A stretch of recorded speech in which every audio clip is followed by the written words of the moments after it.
70 years old and still rewriting the rules. The B52 Stratofortress should be a museum piece that school trips visit on sunny afternoons. Instead, it is about to receive a new heart that will keep it flying for another generation. At the center of that transformation is a single decision from the top of Boeing.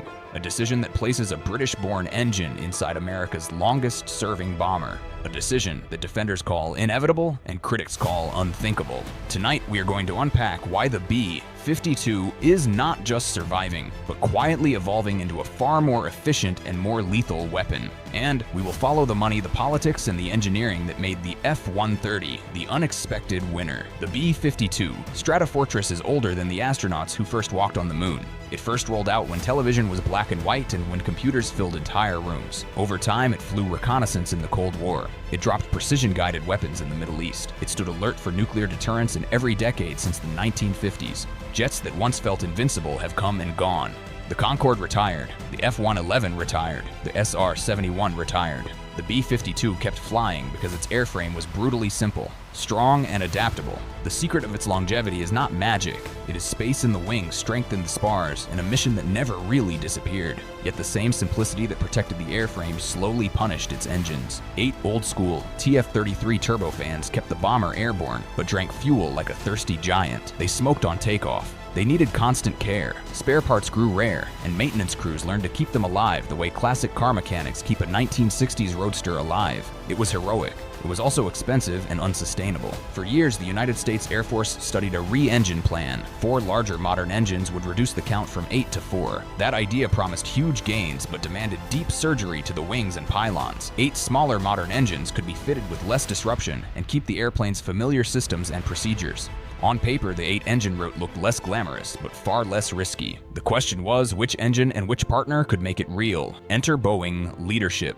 The company stands at the center of the B-52's future as integrator and prime on major upgrades. In closed-door reviews, executives compared proposals from American heavyweights and from Rolls-Royce. On one side, history and habit. On the other side, a pitch built on the proven civil cores that already serve the United States government on business jet platforms. When the evaluation settled on performance reliability, life cycle cost, and integration complexity, the F-130 emerged as the favorite. That result surprised a lot of people outside the room. It meant a British Heritage engine line would power an American nuclear-capable bomber. It also meant that final assembly would happen in Indianapolis with a supply chain structured to keep control inside the United States. Why did that matter? Because the Air Force does not buy engines the way airliners do. It buys decades of readiness. It buys predictable maintenance. It buys risk reduction. The pitch that won was not the loudest. It was the one that promised the B-52 could spend more time on the wing and less time in the hangar. The F-130's lineage in the BR-700 family gave evaluators a mountain of data from government and corporate operators. That data suggested long on-wing times, stable fuel burn, and quiet behavior in environmental testing. So is this about an engine or about trust? Picture a future conflict where tankers are scarce and fighters need fuel. The bomber that sips less can patrol longer.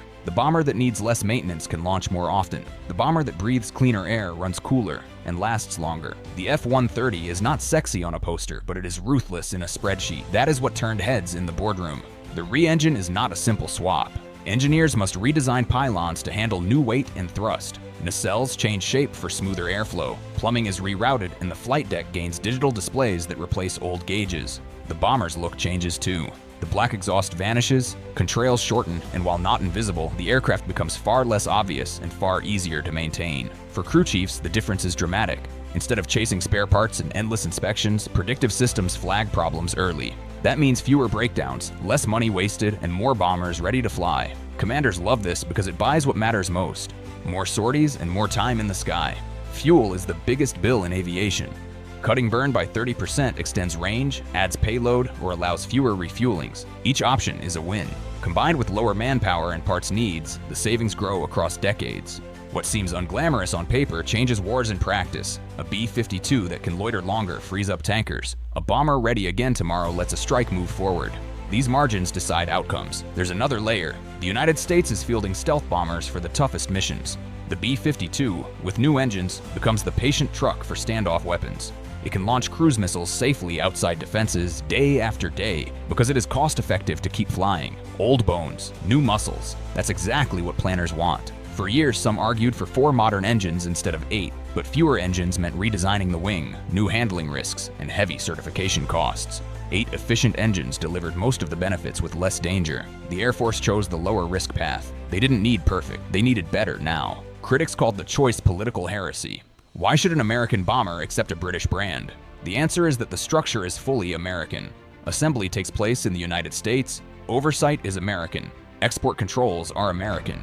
The goal is sovereignty, not symbolism. Even if overseas shipping is disrupted, the B-52 program keeps breathing. That is why decision-makers focus less on nationality and more on where the engines are built and who keeps them alive. There is also industrial depth. The F-130 line supports skilled jobs, sustains suppliers, and spreads risk beyond a single corporation.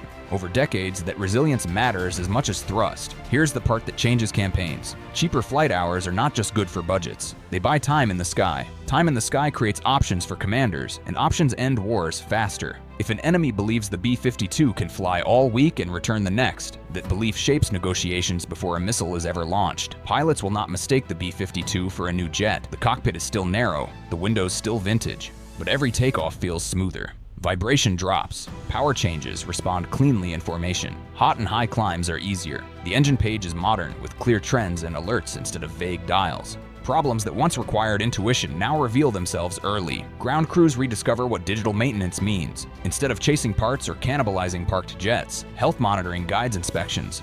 The result is fewer surprises and better morale. And the engines are not the only upgrade. The B-52 receives a modern radar, new navigation, and secure communications. It ties into a network where every platform shares and senses. With efficient engines, it can carry more long-range weapons and still save fuel for repositioning. Think of it as a reliable node that throws spears from distance and keeps throwing them as the battle evolves. None of this turns a classic bomber into a stealth spaceship. What it does is multiply the power of stealth aircraft by adding volume. The stealth jet kicks the door, and the B-52 follows with precision from distance. It is not romantic, it is practical and smart. Before any squadron sees benefits, test teams put in the hard miles. Engines run for hours at varied settings. Vibrations are mapped, flutter checked, avionics stressed under faults. Pilots rehearse engine-out profiles to prove the jet handles as predicted. The schedule is long because reliability is not optional for a bomber that may carry nuclear weapons. It must be boring in all the right ways. Ask the uncomfortable question. In 2050, will the B-52 still take off at dawn? The honest answer is yes. The Air Force does not retire tools that still work and that become cheaper to operate as they age. Every hour saved in maintenance and every mile saved in fuel pushes that retirement further away. This story is also about Boeing. The B-52 upgrade lets the company prove it can deliver complex work on time. Supporting the F-130 was not a stunt. It signaled that readiness matters more than tradition. In a defense world of constant delays, that signal is powerful. No program is risk-free. New nacelles alter drag. Handling in crosswinds must be tested. Ice ingestion and supply chains must prove themselves. But the F-130's lineage and data make those risks manageable. People say the B-52 refuses to die. The truth is simpler. It survives because America keeps investing in engines, sensors, and training. It avoids perfection chasing and embraces upgrades that work now. That mindset is why it outlasted peers that were faster or sleeker. One executive approval cannot change physics, but it can change momentum.